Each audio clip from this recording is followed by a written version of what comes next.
I think the odds are the highest they've ever been that I'm going to cry in an episode. Hello and welcome to a Talk Lit Get Hit bonus chapter, the little book chats in between the big ones. We'll talk about reading, authors, and have discussions with people who, like us, can't shut up about books. We might get sidetracked and talk about literally anything else, But this is a bonus chapter we wrote just for you. This episode, we are dipping into a much-awaited, but thankfully not long-awaited prequel to the Hunger Games trilogy and the Ballad of Songbirds and Snakes. We are, of course, talking about Sunrise on the Reaping by Suzanne Collins. Hello, Bridget. Hello, Laura. How are you? I am distraught. Yes, I have a new title for this book, Sunrise on the Weeping, Oh, that's good. because that was me during this book. It was me too. I was reading it on the veranda last night. I was wrapped up in a blanket. It was quite cold. My hands were frozen and the tears, they were moving too fast to freeze. But Brian secretly took a video of me reading it because I was just making these like guttural noises like, oh, oh God. Silently sobbing and then like just like turn a page. Just a quick note before we get started, we are going to be discussing Sunrise on the Reaping, the Ballad of Songbirds and Snakes, and the entire Hunger Games trilogy in detail with a lot of crying. And if you would like to avoid spoilers for any of the above, your time to pause the episode is now. Hit subscribe and come back when you're done. Okay, well, I feel like we've already well established some sort of emotional ties to this book, but if we could cast our minds back to when news of this prequel first broke, how were you feeling? I think at the time I was excited, but also sort of just like, oh yeah, cool, I might read that. I think since then, there's been a lot of Hunger Games content on my TikTok and I have been eating it up. The edits are so good, and the edits that Lionsgate do are so great as well, like the film company. Great. And it's heartbreaking to watch them. The people that make those edits are talented. They need to be given jobs. Sorry, the children that make the children. So good. They're like, sorry, I'm late posting. I had maths class. Yeah. I love it. How about you? I know you were excited. Yeah, I was excited, but I do think I probably had a bit of a feeling of like, ugh, can she keep it up? Because, you know, I think sometimes you see authors or like, you know, maybe a film franchise has a resurgence 20 years after the fact or whatever, and it just doesn't hit the same. And I was kind of on the fence about liking the Ballad of Songbirds and Snakes. I know at the end of our episode, I was like, you know what, actually, I've come around.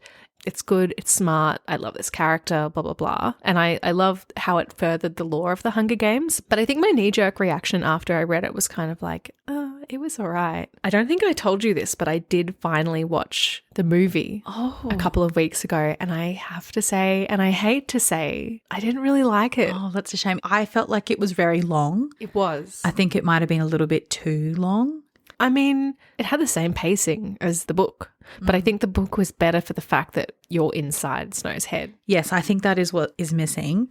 But in the book, I mean, I liked Lucy Gray, but I think that Rachel Zegler did such an amazing job at portraying her. I think I just like listening to her singing. I do like listening to her singing. And she's so beautiful. I did enjoy the movie. Actually, it's funny that you talk about the episode because I was going to say that I feel like I've come on a bit of a Hunger Games journey since we recorded that episode. I think at the time I hadn't read the original trilogy for quite a few years. And I think when I read them first, I just thought, oh yeah, cool. And I think I read them quite a few years apart. So I didn't quite get the same impact that I definitely got the second time around. And so I said some things in that episode, I'm sure, about Coriolanus especially, that were pretty forgiving of his behavior. I think I said like I could fix him. Something like that. And then I read the books and I was like, oh shit, I went on record saying that. But I mean, I sort of stand by it based on that book and like the edits as well. There's like that one edit of him that's just amazing. But this is my formal apology to everyone I offended by saying that about Coriolanus. And I think this is a take backsy of that. Because he's a bad man. And I just didn't know how bad he was. Oh, Bridget. I think we all knew. No, but I had just forgotten, I think. I hadn't read the books for a long time. I've never seen the movies. I can't remember. Did you reread the books before we read The Ballad of... No. I read that first, explains it. Then I read the next three. So that's sort of like, gave me a few insights that I was missing. Okay, yeah, that's important intel. How did you feel about Haymitch before this book? Haymitch was my favourite character, I think, in the original trilogy. I was intrigued by his constant bad mood, but also sort of roguish charms at the same time. How about you? What did you feel about Haymitch? Yeah, I agree. I think he's probably one of my favourite characters. And I guess it wasn't until I started to read this book that I realized how little about him I actually knew. And so it's interesting that he made such an impression on me. But I think what it was how, we get this idea of how horrific the games has to be through Katniss and Peter. And so you have some sort of sense of, okay, well, Haymitch has clearly lived through an extremely traumatic event and that's why he is how he is. I mean, I knew that we heard about his Hunger Games. I knew that it was the second Quarter Quell and that it was the 50th Hunger Games, but even then I was like a little hazy on what his games looked like and what happened in them. And I know we got told that, but I was like, you know what? I'm going to purposely not look up anything and I'm just going to find it all out fresh in this book. I think his character in the original books is a really important one because I think when you have these sort of books where there's like a young person who's going to fix everything and, start the revolution, whatever, and there's always these well-meaning older people who are, wise and they're all-knowing and they're there as like mentors and whatever. He has an important role to play where he is just completely like lost at sea, but he's still trying his best to show up for them. And I think without him, it sort of takes a little bit of the seriousness away because constantly as you're reading, you're thinking, what happened to this man and what must he have seen? Like he has gone through this for 25 years and like all the things we know now. It's his birthday present every year. He's got to relive this every year. Oh, you're going to make me cry. And I think it adds so much to the original story. It adds so much. I've got to pull myself together. There are so many cameos from characters that we know. I actually don't know how I'm going to get through this episode. Because you like literally just finished the book. So you're still fresh in that. Yeah. Even so, I think I'd be crying. I was trying to tell Brown about it last night and I was crying and, I was reading it at work in front of people and I was crying. It just completely swept me off my feet.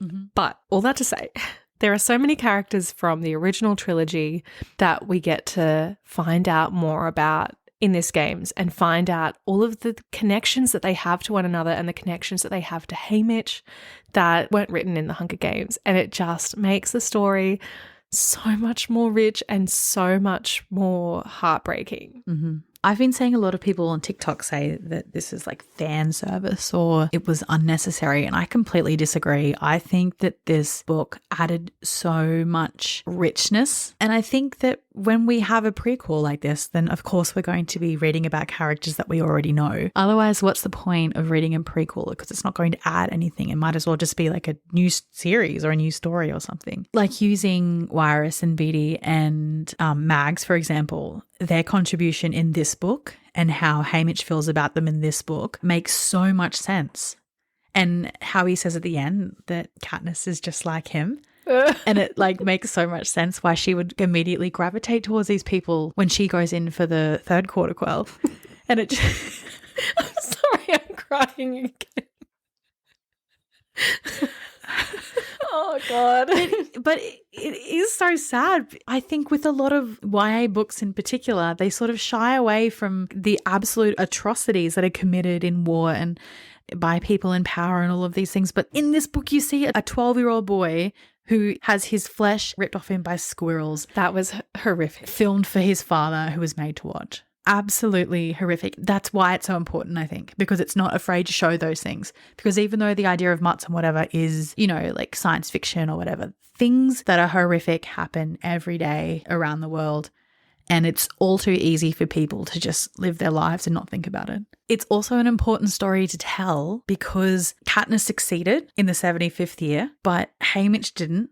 How many other people didn't as well? And so I think with these kinds of books, everyone says the right thing, like Feyre, I just ran. All of these things that seem all too lucky. But this has been going on. How many times has someone tried to do this? Yes, that is such a great point. And I think ties into a couple of things that I have in my mind. And the first is that quote. I don't know if we made it up or if we genuinely read it somewhere. It feels like it floats around on TikTok. But that quote that's like, Suzanne Collins doesn't write something unless she has something to say. And so I feel like when this was coming out, There were lots of whispers about, what's she trying to say with this book? But she hammers these themes into us. There is a quote where she said, "You were capable of imagining a different future. And maybe it won't be realized today, maybe not in our lifetime. Maybe it will take generations. We're a part of a continuum. Does that make it all pointless?" Mm-hmm. Another thing that I thought was really interesting was when Haymitch asked Beatty what would break the arena, and he said time. And that's true. A revolution doesn't start overnight. It has to have groundwork, and it has to have people that are willing to put in the hard yards. And I mean, as he said, she was luckier or smarter or better than he was, and it was just the right time for her to be able to do that. It wouldn't have been possible without the sacrifices of people like Haymitch and Wirus and Beatty and Mags and all of those people. Finnick. Oh. Yeah, there's another quote where she says, "And that's part of our trouble, thinking things are inevitable, not believing change is possible." And just because something has always been that way doesn't mean that it has to always be that way. So we've already mentioned Wirus, Beatty, Mags, but one of the cameos that completely took me out was Effie. Me too, because when I was reading The Hunger Games, I was like, I want Effie and Haymitch to get together. I mean, I don't really want that now, but I do sort of appreciate their friendship. And I also remember when Katniss was reaped, that Haymitch drunkenly went up to try to hug her. And I was like, why? She seems like she sucks. But this makes so much sense. Even though she had swallowed the propaganda like hook, line and sinker, she still cared for them in a weird way. Yeah. And I can't remember if this is just me forgetting or not reading properly, but I don't think that connection between Effie and Haymitch was ever fully explained. Like, it might have said, oh, she was there for Haymitch's Hunger Games or something. But the role that she played and kind of the humanity that she showed him just completely broke me. I know. I'm hanging on by a thread, Bridget. Something that you were just saying about when he goes up and hugs her drunkenly is another kind of conversation that I've seen floating around online, and that is around like how much Suzanne Collins had planned and how much she let the actors know. Was this entire universe and these connections between characters thought out in one go? Or is she making up, Sunrise on the Reaping and the Ballad of Songbirds and Snakes after the fact? It is so interesting to think about that. I was thinking last night, does she have an idea what happened in every single Hunger Games? Like, are there a few more that she's sort of sketched out to keep track of? Like, obviously she would have done Mags and Wirus and all of those. She has those ideas, but I wonder how far she actually has gone. But I also kind of think, does it matter if she wrote them before or if it was always planned? Because I think it doesn't change my read on it. Like, if she came out tomorrow and said, oh yeah, I didn't plan it, I just wrote it because it would fit in well, I don't think I would change my mind about it that much. Yeah, I agree. I don't think it really matters. And also kind of back to what you were saying earlier about people saying, these appearances was fan service. To that I would say, like, think about the smallness of this world and who these people are. They are victors. They're like one of one. Mm-hmm. And the world that they exist in is this like tribute, arena, victor, mentor world. There's not many of them. And so it makes sense that they're cropping up in each other's stories again and again. I didn't do any sort of reread of the series before reading this book. And something that struck me immediately was when they're kind of setting up the lore of the Hunger Games, and Haymitch is just explaining that there'll be twice as many kids reaped this year as previous years. And I was like, kids? Mm. And I thought, oh, this must have been a thing they did in the olden days. And then was like, hang on a minute. No, that's been the plot the whole time. That is the point. And was just like struck all over again about how horrible, like just the sheer horror of that. There was a line that came immediately after they had to do it for the filming, and somebody on the stage was handing out glasses of champagne and went to give one to Haymitch and then remembered that he was a child. Oh, not for the children. That was so clever to show that they can't have alcohol, but they can go and kill each other and be killed. Yeah, and obviously I mentioned I've been crying a lot throughout reading this book, and it would just kind of sneak up on me and take me by surprise, like these little lines here and there. And I think almost every time what it was, and I'll probably make myself cry now, but just these children being so kind to each other in spite all of it. I have 3 that I wrote down that I thought were especially sob-worthy, and it's weird because they're all like nearly 100 pages apart. I've got page 82, 283 and 380, and all of them just really hit me. I'll try to read them. It's okay. This is just after Luella has died and Wyatt has recalculated their odds, or said that she never really was factoring in anyway. And Haymitch says, her body's not even cold and he's reduced her to a number. But she was not a number.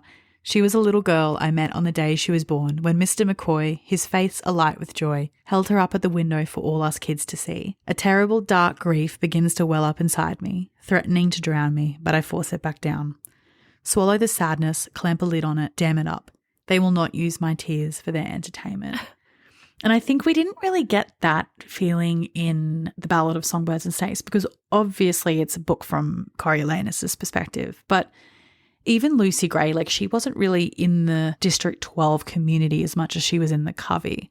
I think also Katniss, like she was a bit of a loner, and obviously Peter didn't die in the books, but if she had known Rue, let's say, from when she was a baby, I think that we would have gotten that same sort of sadness from there. I think pretty much any interaction with Maisley towards the end of the book just absolutely wrecked me. She killed me. She was my favourite character in the book, and I think it's really sad that her contribution has sort of gone unnoticed up until this point. The part where they were like, I'm going to cry, but when he sort of asked her if she would be his sister and she said, yes, I'll be your sister. And then she said, I keep wondering, will Merrily still be a twin after I'm gone? Oh, it's just so sad. And then any reference to Sid just broke me. Yeah. And then, of course, knowing what we know about Merrily and the Mockingjay pin and Katniss's mother, lovely full circle moments there. And then, I mean, that, like, just the last, I don't know how many pages, it was just a constant, I don't know, crime after crime. The words on the page were just ruining me, and having the Raven poem like interspersed throughout that was just absolutely incredible. But I think on the last page before the epilogue, Haymitch says, and so I remain forever trapped in my chamber. I am so desperate to forget, to escape the grief, the aching loneliness, the loss of those I love. There are no mementos of them, all are burned or buried. I work on forgetting their voices, their faces, their laughs. Even in my head, my language becomes dull and flat, stripped of the colour and music of yesterday. Ugh. And it's just so, I mean, but it's so sad because he, in this book, he is alive with personality. He's got a great sense of humour. He's thoughtful about other people. He doesn't drink. He helps out his family. And then you see what he's reduced to in the later books. It's horrific. And then I just start to think about all of the little things that President Snow did. You know, he starved Lenore Dove, so there was nothing for her to vomit. He fed Haymitch milk and bread for weeks, so he had the antidote. Horrific. So horrific. I didn't know what else we would find out about Snow, but I loved the development of his character in this book. He was so repulsive when he was like staggering around Plutarch's after the quote unquote bad oysters with the blood and disgusting the stuff coming out of his mouth. I find him genuinely terrifying, and I don't find myself saying that very often about villains in film or in books. A section that I thought was really interesting was when we as the reader know, he was kind of revealing his own relationship to one of the Covey. And he says, she's delightful to look at, swishes around in bright colours and sings like a mockingjay. You love her, and oh, how she seems to love you. Except sometimes you wonder because her plans don't include you at all. And I was really thinking about this throughout the book, and I was wondering, you know, what would eventuate. And I mean, the reality was so much more horrific than I could have ever imagined.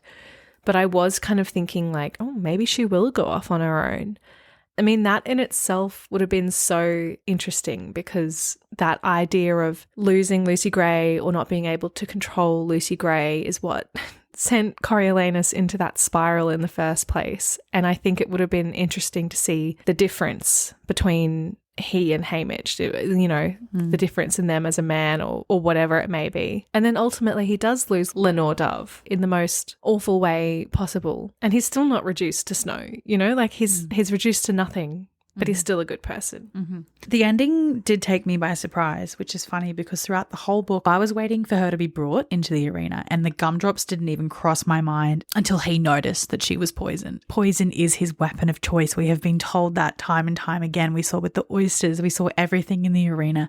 Everything was leading up to that moment. And I wonder if that's part of the message that she's trying to push as well. You know, like the answer is right there in front of you. Like everybody's telling you who they are. Yes. You just have to open your eyes and see it. This comes from the Hunger Games wiki, which I do have to say is not as good as the Twilight wiki. In a statement published by the Associated Press, Suzanne Collins stated that the book was inspired by the writings of philosopher David Hume. And we do have one of those quotes at the beginning of the book, which I think is worth reading out.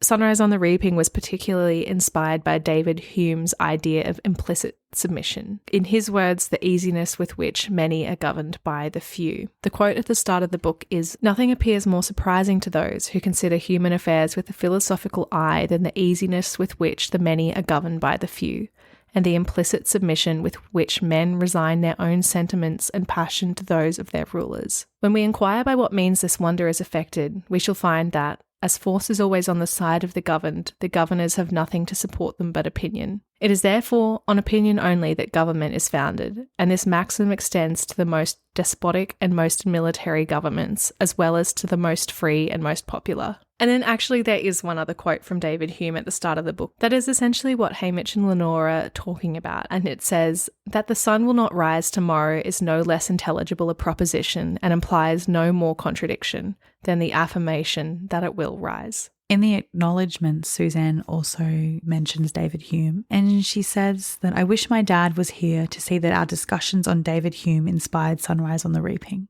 I also particularly liked the way that she ended her acknowledgements. She said, "To all my wonderful readers, thanks for once again returning to Panem and investing in these characters and their struggles, even when you know the eventual outcome. The snow may fall, but the sun also rises." Which is very nice. Speaking of Panem, do you have any more clarity on picturing the districts and the arena than you have in previous novels? No, I don't.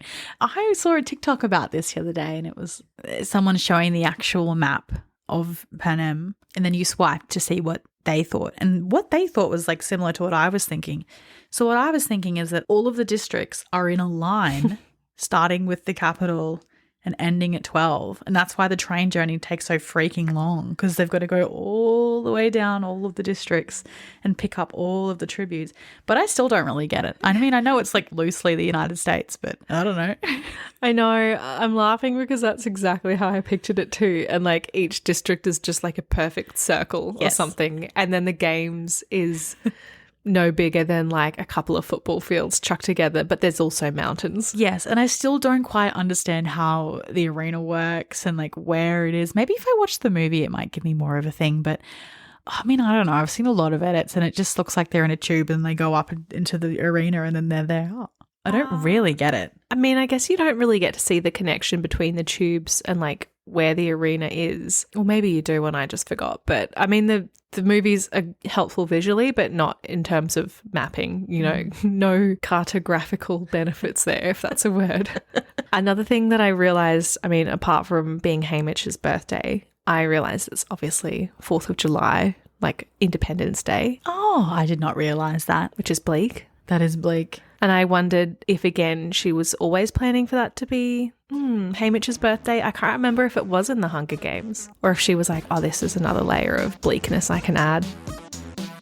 When I was thinking about this episode, I thought that it was going to be a little bit of an emotional one. So I was on the hunt for something light to keep our spirits high and, you know, ready to not spend the whole episode drowning in our own tears. And I came across this TikTok by Andy_Masiety. I have seen a few since, so I'm not quite sure who the original creator was, but basically he's written, I haven't read Sunrise on the Reaping yet. Tell me what happens in a way I won't understand until I do. And as we say time and time again, people are so funny. I'll just read a few of them out. Haymitch skipping his chores gone wrong. Snow and Haymitch bond over their taste in women. Worst birthday party ever. Haymitch adopts 6 kids and 1 zombie. Haymitch throws rocks at Katniss's parents. Britney Spears wearing the snake. Haymitch is much better at keeping geese than he is at doves. So that's a sad one. Red dye 40 isn't good for you. And the last one, what is the janitor doing mopping in here? Oh, those are good. They are good. TikTok comments are the best and the worst part of TikTok. One other thing that I found, I don't know if funny is the right word, but vaguely amusing in this book was some elements of the covey. And I think this is more of a personal problem because I do find songs on the whole in books to be very embarrassing. And I do find people who are really earnest about music to be a little bit embarrassing, which again, I think is a personal hang-up of mine because I can be that way too. But a line that cracked me up is when Haymitch is in Plutarch's house and he gets the phone call and he's connected to Lenore Dove, and it comes out that she's been arrested. And she says, last night for playing music, I guess I went a little crazy when they gave you that one at train and took my tune box over to the Justice Building. They hadn't pulled the stage down yet. I just did a few songs, and I just like the thought with her tune box going over, going ham, just going ham with in whatever way that means to you. Just going so today musically freaky. The day I'm gonna throw it back to you. Woo, everybody now. But like being even arrested, the word tune box. I just went a little crazy. Like walking through the prison like line of hardened criminals. What are you in here for? Playing my tune box. Getting arrested for music so unhinged, it's criminal. That was probably like the only thing that gave me a little bit of in this book. So I think that's like a very, very good innings. And I will say that I enjoyed this furtherment of the covey. I found them, to be honest, I found them more embarrassing in the last one. Yeah, same. Like, stop singing. Stop having special names. Put some shoes on. Yeah, for God's sake. I hate hippies. Okay. Goddamn beatniks. Stop moving around so much. Just stay still. But yeah, I really liked this. And I liked the confirmation of a connection to Katniss. Same. I don't know if you saw me when I was reading this just before we recorded this, but in the epilogue, my face crumpled. Like when that connection with Katniss, Haymitch says, I first saw the girl at the Hob when she was just a baby. Burdock was so proud of her. He toted her around everywhere. After he died in that mine explosion, hint, hint, hint, hint, hint, she started coming alone, trading the odd squirrel or rabbit. Tough and smart, her hair in 2 braids, reminding me for all the world of Llewellyn McCoy. My sweetheart of old, oh my God. I'm fine now. And after she volunteered for the games, that nickname wouldn't help but slip out. Wait, I think I really have to try to suffer through this last bit. I didn't want to let them in. I didn't want to let them in, her and Peter, but the walls of a person's heart are not impregnable, not if they have ever known love. That's what Lenore Dove says anyway. Oh my God. So many tears. I think the epilogue really adds a lot to the book. I think we've in the past been quite critical of many epilogues, and I think they're all for very valid reasons. The way that he talks about Lenore Dove is always in the present tense in the epilogue, and it's so sad when he says, I know one thing though, the capital can never take Lenore Dove from me again. They never really did in the first place. Nothing you can take from me was ever worth keeping, and she is the most precious thing I've ever known.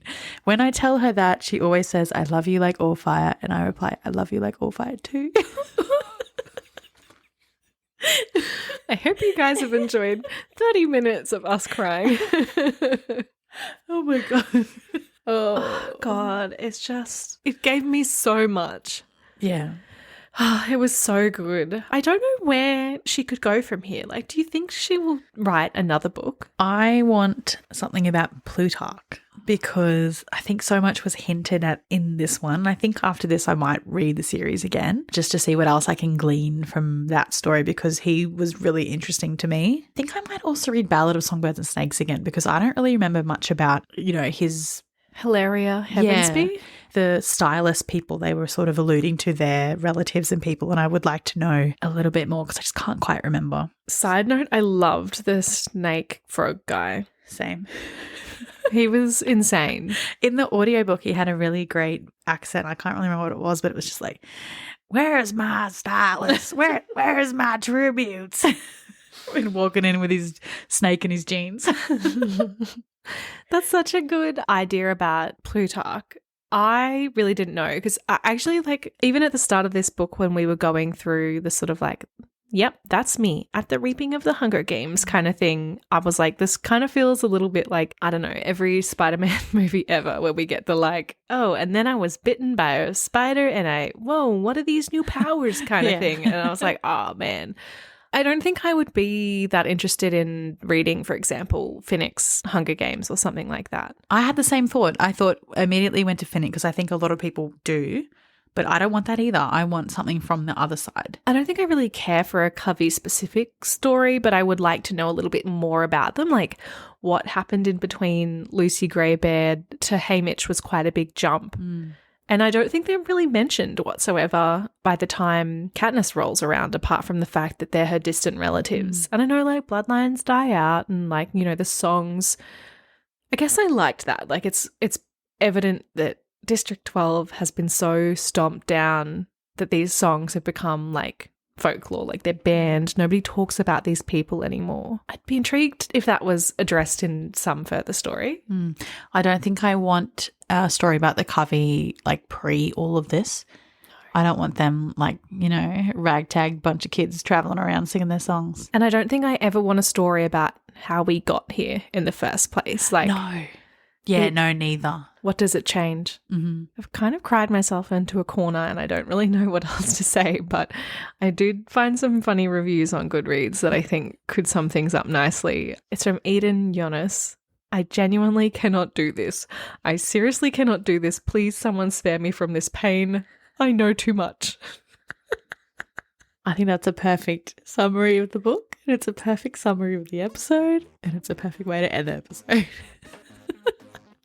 We know too much. Our book for June is Magnolia Parks by Jessa Hastings.